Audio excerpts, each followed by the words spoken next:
Kita ketemu lagi dalam Monday Morning Motivation 3M. Dan hari ini Padar, kita bawakan sebuah topik yang keren banget nih Pak Darmadi. Judulnya adalah The Three Musketeers of Real Estate Agents. Nah, Pak Darmadi silakan. luar biasa nih ya. Musketeers ini apa sih Pak David? Pemburu nih Pak. Musketeers ini pejuang gitu Pejuang, ya. ya. Iya. Mereka adalah orang-orang yang mungkin membela sebuah interest dari Betul. sebuah kerajaan begitu. Dan mereka orang-orang terpilih ya Pak. ya? Terpilih. Nah, dalam real estate agent itu ada tipikal musketeers yang berbeda-beda Pak. Ya.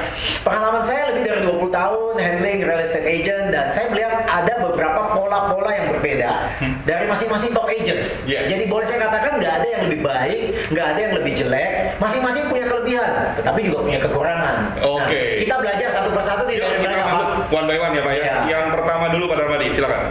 Yang pertama ini The Hunter. The Hunter. Ini yang paling mungkin banyak real estate agent seperti begini. Jenis begini Pak. Jenis begini. Yes. Jadi kebanyakan waktu pertama kali real estate agent jadi agent, mereka itu basically-nya menjadi seorang pemburu, Pak, hunter. Kenapa? Karena jujur mereka punya database masih membingungkan. Mereka mungkin kurang database sehingga mereka nggak bisa kelola dengan baik. Sehingga mau nggak mau mereka harus melakukan prospecting, Betul. ketemu dengan strangers. Jadi kita kategorikan nih agent-agent awal nih adalah the hunter. The Hunter. Nah, Iya. tadi Pak Darmadi katakan kan ada kekuatannya nih. Yes, Apa kekuatan. nih kekuatannya dari The Hunter Pak Darmadi? Kekuatannya itu yang pertama ya mereka adalah orang-orang yang confident Pak. Wih. Ya karena nggak mungkin dia menjadi seorang pemburu keluar ke sana ketemu strangers, ketemu orang yang nggak dikenal. Betul. Kalau dia nggak sendiri bisa punya confident yang kuat di dalam dirinya begitu. Benar. Ya Pak ya. Betul. Jadi kalau Anda lihat seperti begini, orang hunter kebanyakan tipe sales ya, apapun produknya ya awalnya kita memang fokus di real estate, tapi saya tahu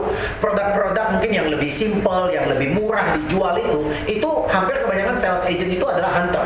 Jadi mereka menguasai produk knowledge dengan baik ya, kemudian mereka juga menguasai keuntungan benefit dari produknya, kemudian tanpa banyak persiapan biasanya sih, Yes. mereka langsung keluar, kemudian mencari ya sebanyak mungkin orang Berburu yang ya. bisa dia dapat gitu ya. Betul. Dan dia mesti confident Pak. Kalau nggak confident nggak mungkin jadi top agent ya. Dan termasuk confident kalau dia ditolak ya Pak ya? Of course, kalau dia ditolak gitu ya. Dan ya tolak bagi dia itu adalah sesuatu yang bagian dari pekerjaannya, bagian dari job description. Karena mereka adalah tipikal orang yang mengatakan selling is a numbers of game.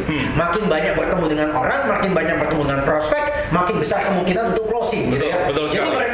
mereka itu confident ya, mereka mencari sebanyak mungkin orang dan dari situ mereka berharap mudah-mudahan ada beberapa yang bisa menjadi mangsa target mereka. Betul sekali, keren. Yuk, yang kedua Pak Darmadi. Untuk confident, tadi confident yang berikutnya apa Pak? Nah ini kalau mereka sudah berani keluar ketemu orang yang mereka nggak kenal, ya mereka pasti itu bisa saya katakan sebagai seorang yang fearless Pak. Fearless. Ya nggak ada takut-takutnya.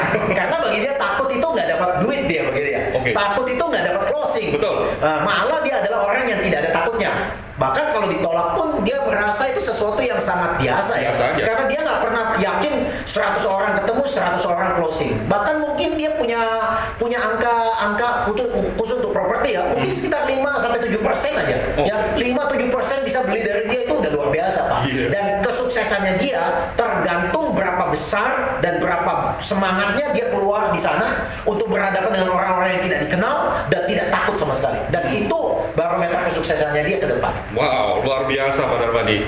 Selanjutnya Pak, kalau tadi dikatakan fearless. Nah, fearless ini juga pasti seseorang yang self motivated Pak. Yes. Dia sudah punya goal sendiri. Dia membangun sebuah pikiran bahwa dia memiliki sebuah target, sebuah goals yang besar, dan dia harus memotivasi dirinya. Jadi nggak perlu dipukul-pukul, cambuk-cambuk. Nah iya, karena banyak agent suka ngomong, Pak, tolong Pak, ajarin saya bagaimana mempunyai motivasi yang besar.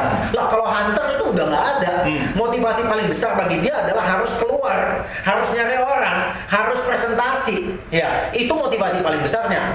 Dan memang kelebihan tipikal hunter ini Pak, dia itu self motivated. Nggak usah orang lain bujuk-bujuk atau dorong. Dia memang tampil beringas sebagai, ini mungkin sebagai kasarnya sales yang pada umumnya begitu ya. Oke. Beringas, puas, fearless Pak ya. Mantap sekali. Nah tadi ngomongin strength-nya ya Pak. Ya. Kelemahannya apa nih Pak? Kalau Nah, jenis ini? karena saya tadi bilang dia memang langsung keluar sana dan berusaha menjual produk-produk dan servisnya, dia kebanyakan adalah tipikal sales yang unstructured ya, Maksudnya tidak gimana? terstruktur ya.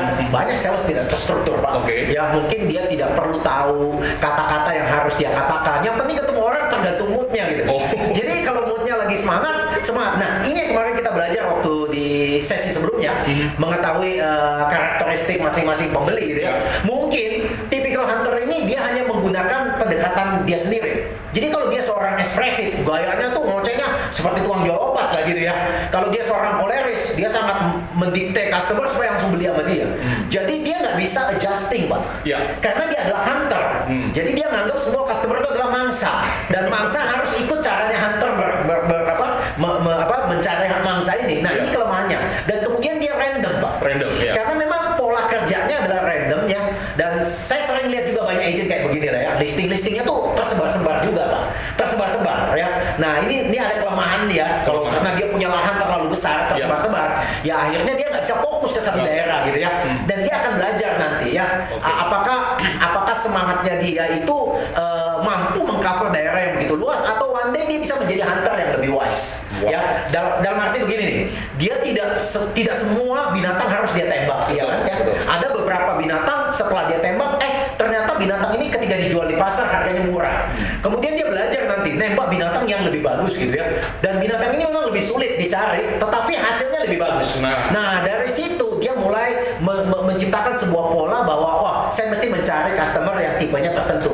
Kemudian juga ketika dia hunting di hutan itu, dia mungkin akan sadar di hutan sebelah situ sepi, di hutan sebelah situ rame. Nah, ketika dia menjadi hunter yang makin bagus, dia akan tahu di mana lokasi yang terbaik. Dan yang ketiga sebenarnya, ketika dia hunting, dia tahu ada beberapa senjata yang dia pakai. Mungkin ada yang efektif, mungkin ada yang tidak efektif. Mungkin ada yang cocok, mungkin yang tidak cocok. Ya, dengan bertambahnya waktu, dia akan belajar menjadi hunter yang lebih pintar, mengetahui lokasi yang lebih tepat, ya, mengetahui mangsa yang lebih mahal, ya, kemudian menggunakan alat yang lebih baik. Iya. Apakah Anda seorang hunter? Iya. Keren nih. Nah, tadi selain yang tadi Pak Dar mention ya, ini ada lagi Pak kelemahannya sih. Iya. Dia mempunyai tipikal yang impulsif, Pak. Ya. Karena ya dia akan bergerak sesuai dengan keinginannya dia. Ya, lama-lama pun dia akan belajar bahwa sebenarnya dia harus terstruktur, Pak. Ya, dia harus sadar gitu. Waktunya juga 24 jam ya. Ya, jadi dia harus lebih pintar, apalagi di zaman sekarang. Customer itu nggak bisa dideketin begitu saja ya. Dia adalah tipikal orang yang pengen ketemu customer, close contact, cepat langsung jualan. Padahal mungkin jual properti tidak segampang itu. Butuh waktu ya. Butuh waktu ya. Oke, nah tadi baru yang masketir yang pertama nih Pak ya. Yang berikutnya Pak Darmadi. Ini lebih gak kalah menariknya ya. Saya sering ketemu tipikal real estate agent top yang bisa saya kategorikan sebagai seorang farmer, Pak. Seorang petani. Kalau boleh saya tanya Pak David, petani itu kerjanya apa sih, Pak? Iya, menanam benih, kemudian merawatnya ya. Prosesnya gimana kira-kira, Pak? Nggak mudah, Pak. Nggak mudah ya, panjang ya. Tapi petani ini sabar kayaknya. Sabar banget ya. Betul. Mungkin dia sayang juga dengan dia tanaman-tanamannya dia. Iya, harus sayang, Pak. Dan sayang banget ya. Dan karena kalau tidak dijaga ya, itu bisa-bisa padinya bisa dimakan hama ya. Bisa ada pencuri datang ngambil dia punya hasil gitu ya. Jadi ini tipikalnya mungkin beda Pak David dari hunter tadi yang tanpa persiapan ya, karena mangsanya berkeliaran di luar sana, dia langsung keluar sana, kemudian dia sebanyak-banyaknya dia bisa nangkep gitu ya. Ya, tapi tadi saya bilang hunter itu turnovernya cukup tinggi gitu ya. Nah, kalau farmer ini menarik Pak ya. Kenapa? Karena salah satu kekuatannya adalah farmer ini bisa building relationship dengan customer. Jago networking maksudnya? Jago dia dalam bukan networking saya bilang ya. Building relationship itu nggak gampang Pak. Kayak suami istri Pak. Oke. Kalau menikah mas semua orang gampang ya. Tapi setelah menikah Pak, building relationship itu nggak gampang Pak. Karena kadang-kadang kita nggak mengenal istri kita siapa gitu ya. Kita mungkin mengenal diri kita. Kita mengenal apa yang kita mau. Tapi kadang-kadang kita cuek apa orang lain mau kan. Ya kan? Dan apalagi celakanya lagi kadang-kadang kita punya keinginan dengan orang yang kita hidup bersama itu berbeda gitu. Kita susah mengadjust. Nah, di sini farmer ini mempunyai ketangguhan, Pak, untuk bisa mengadjust supaya customer itu bisa dia pelihara, Pak. Iya. Luar biasa nih. Nah, salah satu tadi kelebihannya adalah yang kita sudah relationship ya tadi. Iya, relationship. Nah, kalau orang sudah terlibat dalam relationship, dia harus punya caring, Pak, ya. Harus memperhatikan, Pak, ya. Sama lah kalau kita punya anak di rumah, kalau kita lama-lama nggak memperhatikan, dia hidup seperti strangers di rumah kan. Pulang ke rumah masuk kamar, kita nggak pernah ketemu kan, Pak? Ya, kadang-kadang nggak tahu, lu siapa gitu. Nggak tahu lu siapa gitu kan, dia tidak mempunyai hubungan yang baik, dan ini berbahaya, Pak. Betul. Ini berbahaya karena Pak David, kalau kita nggak terlalu dekat nih Pak, mungkin ada hal-hal yang penting saya nggak nyampein ke Pak David. Menurut saya nggak ada guna lah, ngapain nyampein ke Pak David. Lama-lama Pak David tambah tidak mengenal mengenal saya. Ya, jadi kalau customer itu tidak kita kenal, mungkin kita tidak tahu nih kebutuhannya apa. Kita juga tidak pernah mau sadar lebih dalam. Customer saya ini punya anak 2 loh, umurnya segini loh, kebutuhannya seperti ini. Kita tidak pernah mau masuk lebih dalam gitu. Kita hanya menganggap dia sebagai mangsa tadi, seperti hunter. Wah, akhirnya kita tidak bisa mempunyai relationship yang kuat dan dalam. Jadi harus care ya, care sama customer kita. Care ini nggak gampang, Pak. Nah, berikutnya Pak. Wah, yang ini juga nggak gampang, Pak. Ini khusus orang sales nggak gampang lah ya. Sulit mendengar gitu ya. Orang sales itu terkenal ngomong terus gitu, Pak ya. Bener. Nah, tapi kalau yang farmer ini beda, Pak. Dia malah kebanyakan lebih banyak mendiam kemudian menyimak, Pak. Seperti karakter-karakter sebelum yang saya pernah cerita sebelumnya, yaitu tipikal amiable, ya melankolis, adalah tipikal yang sangat diam, Pak. Diam itu bukan artinya dia nggak punya opini, Pak. Dia berusaha menyerap. Dia berusaha menyerap dan dia berusaha mengenal Anda, ya. Dan memang sebagai good listener, dia kelihatannya pasif gitu, Pak. Tapi jangan salah, Pak. Dalam kepasifannya dia, ya, dia mampu lebih tahu kira-kira apa yang Bapak butuhkan, gitu ya.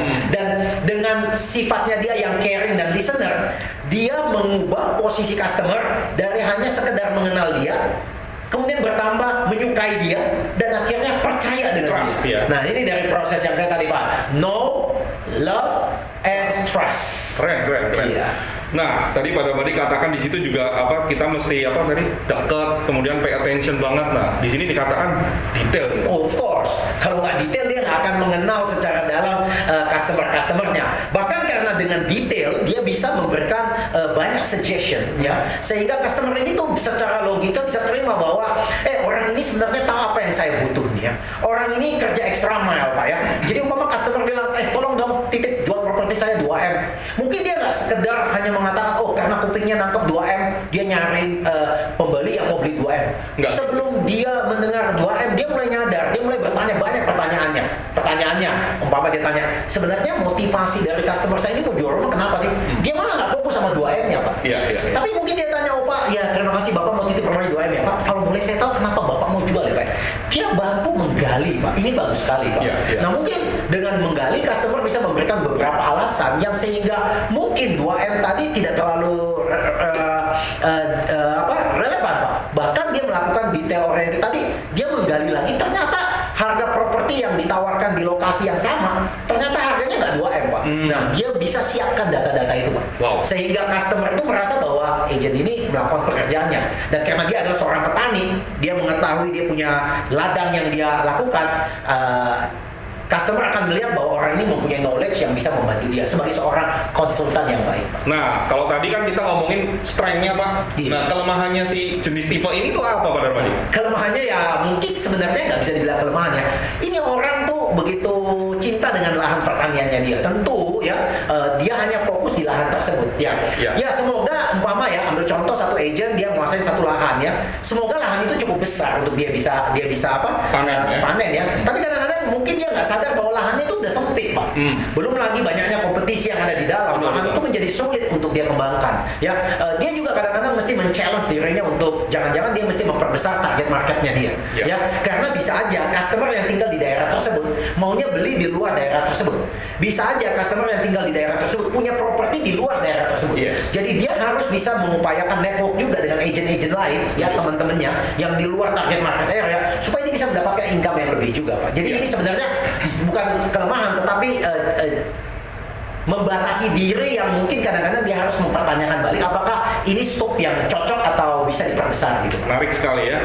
Dan yang ketiga, basket yang ketiga, Pak. Nah, yang ketiga, yang pertama, kedua, hunter ini kan yang saya tadi bilang, kalau real estate agent, hunter itu kan seperti agent-agent yang tidak fokus terhadap target area, tetapi mungkin lebih fokus terhadap customer di luar sana. Jadi saya pernah ketemu agent yang fokus hanya jual luxury property. Luxury property ada di selatan, di utara, timur, barat, dia akan cari gitu. Ada juga fokus mengenai spesialisasi ruko. Ruko di mana aja dia akan cari. Ya, ada lagi agent spesialisasi umpama gudang ya, di gudang di mana cari. Nah, kalau yang tadi petani hanya fokus di satu regional. Umpama dia mau jual di Menteng ya di Menteng aja. Kalau dia mau jual Kelapa Gading aja gitu ya. Nah, yang ketiga ini beda nih fisherman. Kalau kita lihat dari alat-alatnya seorang pemancing berbeda dengan petani dan hunter tadi kan. Nah, kalau Anda bisa tahu fisherman tuh gayanya mancing tuh kayak apa sebenarnya, Pak? Kalau fisherman. Waduh, gaya mancing ya lempar aja, Pak. Bisanya nunggu gitu ya. Nunggu gitu. Kelihatan lambat tuh gitu ya. Tapi di balik kelambatannya datanya dia itu jangan-jangan dia mempunyai sebuah Ada filosofinya nih ya. filosofi tertentu. Jangan-jangan dia sudah mengumpulkan data dengan baik. Betul gitu ya. sekali. Data-datanya sudah baik, data-datanya dia prepare gitu ya, sehingga dia tinggal mancing gitu. Oke. Jadi kalau orang mancing Pak, saya pernah lihat orang mancing Pak ya. Sebenarnya ketika dia mau mancing di satu lokasi kan kadang-kadang kita lihat ada orang mancing satu tempat, Ya. ada lagi satu tempat. Sebenarnya dia udah tahu nih tempat-tempat yang dipilih itu pasti yang ada ikannya dong, Betul Pak. sekali. Kalau nggak ada ikannya ngapain Pak? Mungkin dia udah tahu nggak ada ikan pasti dia pindah. Ya. Tapi kalau dia udah tahu di situ ada ikan, nah dia mulai mempersiapkan. Udah tahu ada ikannya ya, punya data gitu ya. Bahkan kalau dia lebih pintar lagi Pak David, Ya, ya. kalau dia tahu banyak ikannya di sana, Kreatif nih Pak. dan ikannya berharga, Iya. ngapain pakai pancing Pak? Pakai apa Pak? Pakai jala aja Pak ya, pakai jala aja. Lagi pula kalau pakai pancing kan mesti pakai umpan. Iya. Kalau jala nggak usah pakai umpan Pak. Lempar Iya, aja. jadi dia adalah orang yang cukup pintar nih Pak. Ini saya bisa kategorikan real estate agent yang biasanya juga ya, yang bermain di primary project gitu Pak ya. Saya banyak ketemu pemain-pemain secondary juga yang punya database kuat Pak. Kemudian dia melihat ada satu target market developer yang bagus, propertinya bagus. Nah dia gunakan database-nya itu Pak untuk mulai mancing database-nya masuk ke dalam properti tersebut Pak. Ini Menarik menarik sekali, Pak, ya. karena dia punya data Pak. Iya, berikutnya Pak. Selain tadi having data, kemudian apa lagi? Ya dia mempunyai dia mengetahui waktu yang tepat untuk bisa mendapatkan prospek. Jadi kelihatannya memang menunggu, tetapi proses tunggunya itu udah memang dia perhitungkan begitu ya. Jadi ketika market dia pelajari market juga ya, kayak market 2022 ini market di mana primary market akan mulai bertumbuh. Dia udah mulai siapin nih Pak ya. Mungkin di dalam pemasaran marketing ya, social media dan segala dia udah siapin ini semua. Sehingga ketika produk itu di launching Pak, dia sudah siap nih Pak. Dia bisa bawa customer dapat NUP dan dia bisa kumpulin banyak. Ini juga salah satu strategi yang berbeda dengan hunter dan farmer. Nah, tadi berbicara mengenai sosial media Pak, strategi marketing Pak. Di sini Pak Darmadi juga katakan ya, mesti banyak cara dilakuin, salah satunya sosmed Pak. Iya, ini Gimana? sosmed menarik sekali ya. Kita lihat banyak barusan ini timbul beberapa jenis agent yang menggunakan YouTube, TikTok dan segala mampu mendapatkan banyak sekali attention. Yes. Dan dari attention itu akhirnya dia juga mampu closing Pak. Nah ini juga awareness yang luar biasa dari seorang fisherman ya. Jadi dia bukan hanya sekadar menunggu, dia menunggu dengan alat yang tepat. Dia menyasar pada customer yang tepat. Nah kedepannya orang-orang seperti begini ini adalah kemampuan teknis yang bagus sekali. Dia mungkin adalah salah satu jenis masketir yang punya tingkat kecerdasan yang cukup tinggi dan digunakan untuk menangkap customer-customer yang ada. Wow, nah kita ngomongin Pak, kelemahannya apa nih kalau tipe ini? Ya karena kita lihat dia mancing gitu ya, dia mesti menunggu gitu ya. Jadi kelihatan pemain-pemain primary itu memang komisinya tidak langsung kelihatan gitu ya. Kadang-kadang bukan hanya menunggu customer Pak, menunggu dibayar komisi Pak sama developer Pak. Karena zaman sekarang developer kreatif nunda bayar komisi gitu Pak. Jadi memang mereka sabar, makanya oleh sebab itu kelemahan mereka juga salah satunya adalah karena terlalu fokus sama satu developer, dan kalau kebetulan developer kasih keluar komisi lama, nah mereka juga kejebak. Jadi mereka juga harus berubah nih Pak. Iya. Mesti pintar-pintar. Jangan-jangan nggak usah fokus satu projectnya developer. Mungkin ada beberapa tipe project developer yang mungkin mirip-mirip, developer berbeda, mereka bisa ambil keuntungan dari sana. Menarik sekali. Nah, Pak Darmadi, pertanyaan terakhir Pak untuk session kali ini Pak. Dari 3 jenis ini masketir yang kita bahas Pak, Yes. mana yang terbaik Pak menurut Bapak? Setelah kita diskusikan sebenarnya tiga-tiganya mempunyai kelebihan ya Pak ya. Oh, oke. Dan tiga-tiganya mempunyai kelebihan dan tiga-tiganya mempunyai ruang untuk bertumbuh. Ya, seperti hunter tadi saya udah panjang lebar mengatakan kan, dia bisa mulai sadar bahwa binatang-binatang yang dia kejar belum tentu semuanya berharga.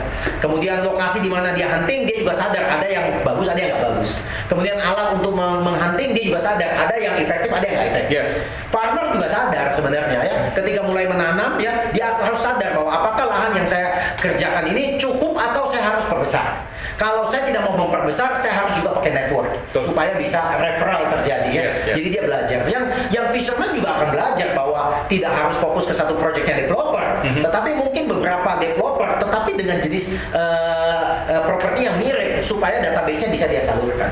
Jadi poinnya sebenarnya kesimpulannya adalah bagaimana siapapun Anda, apakah mau farmer, mau hunter, mau fisherman, Anda belajar sebagus mungkin sebagai masing-masing kelebihan Anda, namun jangan punya otak tertutup untuk mau belajar dari orang lain. Dengan seperti begitu, Anda bisa menjadi seorang hunter, tetapi mempunyai hati sebagai seorang farmer, tetapi mempunyai intelijensia sebagai seorang fisherman. Wow. Itu yang kita butuhkan untuk menjadi sales yang luar biasa. Luar biasa, thank you Pak Darmadi. So teman-teman semua stay tune in Monday Morning Motivation.